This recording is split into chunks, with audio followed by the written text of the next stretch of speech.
Week 2 of my Wake and Bake series, we're diving fork first into this sweet, sticky, massive honey butter drizzled cornbread skillet pancake that can legit feed your entire family and probably some friends.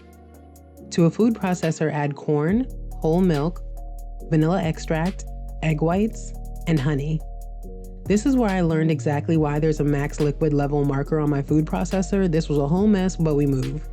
To pancake mix, we add finely ground cornmeal and cinnamon, then we stir that together. Add the liquid and stir gently until the batter comes together but still has lumps. Overmix and we end up eating break pads. Grease an oven-safe skillet with softened butter, making sure to get the sides, then pour in your batter.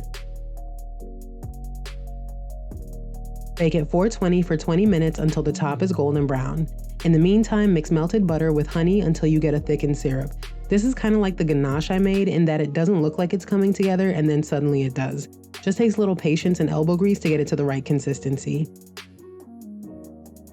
Flip your cornbread pancake upside down onto a plate and drizzle all of that honey butter syrup over the top. This is giving not safe for work. Okay, OnlyFans. I'm just playing. Find the full recipe on yardigalcuisine.com.